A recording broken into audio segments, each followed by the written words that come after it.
Good morning, everybody. Thanks for joining us today for Erisa. Erisa is not I don't mean to undersell it, but Erisa is not the most exciting area of the law. I don't know of anybody, any of the lawyers I've ever met who said, I went to law school because I want to do Erisa compliance. Not a single person I've ever met said that, and if they did, I would not believe them. That said, even though it's a little dry, it does not mean it is not important, and it does not mean that you don't have to comply with it. I would like to say you don't, but that would be a lie, and it would be untrue, and I would probably be committing malpractice, which I usually try to avoid. As Dan said, I'm Andrew Nielsen, General Counsel here with myHRcounsel. I head up the Erisa compliance world here. I've done Erisa compliance for health and welfare benefit plans. I've done it for people that have messed up their 401k, and we've had to talk to the IRS and ask them for forgiveness to fix a plan. I've had a lot of fingers in the Erisa world for a while. So today we're just going to be a quick overview. I'm supposed to keep it between 15 and 20 minutes. I like to talk.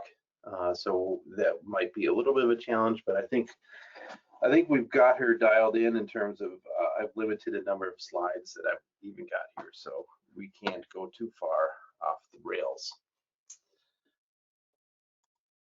All right. So we're going to start out real basic. What is Erisa? So Erisa stands for the Employee Retirement Income Security Act. And even though that second word in there says retirement, it does cover more than just retirement plans. It's more than 401ks or pension plans or IRAs or simples or whatever you might have. Erisa is a pretty broad scoped federal law. And as we'll see in a couple slides later, it gets its fingers in a lot of different benefit plans that have absolutely nothing to do with retirement whatsoever.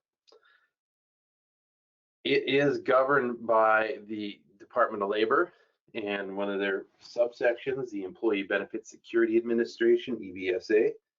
They're the ones that levy fines and penalties for companies that fail to adhere to the rules of Erisa, and they're also the ones that perform the Erisa audits, benefit audits. They'll come through periodically.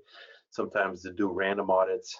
Sometimes, and especially now, I think going forward, with all the memorandums of understandings between agencies like the National Labor Relations Board and the Department of Labor and the IRS, they will tip each other off about potential non-compliance that is outside their purview, outside their scope.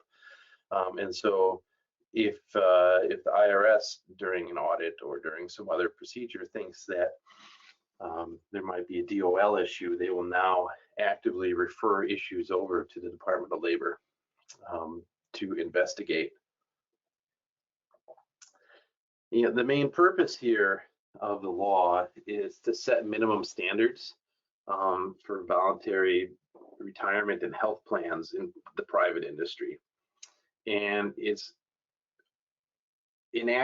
was enacted to provide protections for the individuals that participate in those plans. And as we'll see on this next slide, I don't know how many of you can identify this car, but this car is a Studebaker. And now you're probably saying, Mr. Nielsen, we were just talking about retirement plans. Why are you showing me this old-timey car? Well, there is actually a method to my madness. And the method and the reason behind this is Erisa, as it is known today, was born out of the shutdown of the Studebaker plant in Fort Bend, Indiana, South Bend, Indiana, in 1963. So the Studebaker auto manufacturing plant was shuttered, and it left those employees at that plant without their pension benefits. And the reason that they didn't have any of their pension benefits was because that the company was basically insolvent. It was underfunding the contributions to their pension plan for the employees, trying to stay afloat. And so basically the owners of the company were trying to make sure that they didn't go under by, in essence, borrowing, though not with permission.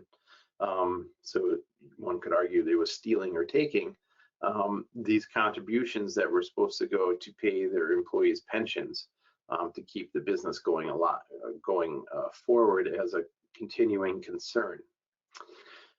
So when the company shut down, insufficient funding of that pension plan meant that the company was unable to pay those retirement benefits. Now, again, this is 1963. This is before, 401ks or even IRAs existed. 401ks didn't really come into being until 1978, and IRAs came in through Erisa in 1974. So back in the 60s, in prior years, prior decades, pensions were the primary retirement plan for employees. So the Studebaker retirement plan here led to concerns about pension plan corruption and mismanagement, which led to reforms and regulations.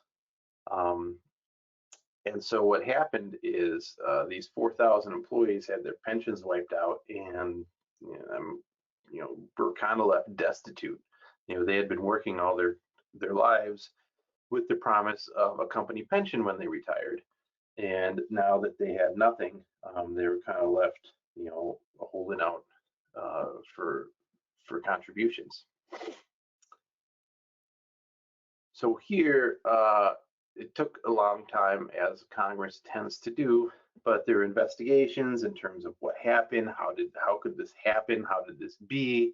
There were 3 bills introduced in Congress that were ultimately consolidated and evolved into what we know today as ERISA.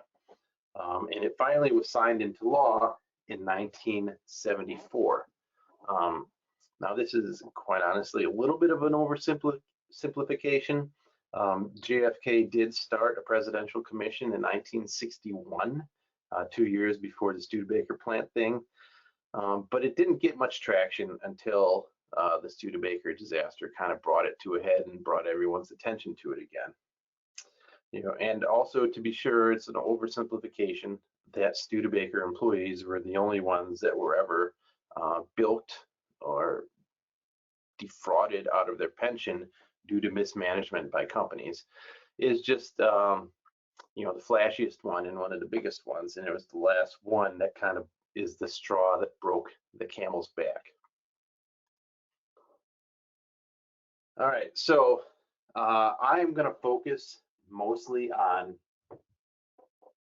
the health and welfare side, because that's what we take care of here. If you have questions about the retirement side of things, you have a 401k plan, you have whatever, all those questions, you pay a third-party administrator to handle your ERISA compliance with that side. So on the retirement side, if you got Vanguard, you got whoever handling your 401k or your retirement plans, they do a pretty good job of keeping companies on the straight and narrow in terms of compliance with all the forms and documents that need to be filed and maintained, and all that red tape and all the hoops that you need to jump through on the retirement side. As such, and as people are already paying for them, what we limit our advice to is on the health and welfare side of things. So for us, we talk about health, dental, vision plans that are going to be subject to ERISA. We're talking about FSAs. We're talking about health reimbursement arrangements. We're talking about AD&D policies on your employees, group life, short-term, long-term disability plans. Not a lot of companies have this, but you can have a severance insurance policy, and severance plans can be governed by ERISA. which is why if any of you ever talk to me about letting people go and having them sign an agreement that where they waive their rights to file suit in exchange for some money, I will very specifically call it a separation agreement as opposed to a severance agreement, because a severance agreement can be governed by ERISA, and we don't want to tip any red flags where ERISA starts poking their nose around unnecessarily. We're talking about health and wellness plans, EAPs, and voluntary benefits offered pre-tax under any 125 or cafeteria plan. So it covers quite a bit on the health and welfare side that a lot of people aren't really, thinking about. They think ERISA, they think retirement, they think 401k, what have you, and their TPA handles all that on the retirement side. However, on the health and welfare side, for whatever reason, the medical insurance companies don't care. They're like, you have to comply with the law, good luck. I've seen one or two policies in, I don't know what year is this, 24, in the last 17 years, where they've provided quote unquote sample SPDs from the insurance company. I think they were dental plans mostly, and I think they were on the West Coast. But they didn't guarantee them. They basically said, here's a sample plan, call lawyer, good luck. That's actually more than I've seen with any other insurance plan. Health insurance plans and welfare plans don't include the compliance aspect that the retirement plans do. And as a result, a lot of companies just either aren't aware that they have to comply with it, or don't know that they have to comply with it, or just say, well, we figured that the medical insurance company is going to take care of it, just like our 401k third-party administrator does. Sadly, that is not the case. So all these things are subject to ERISA.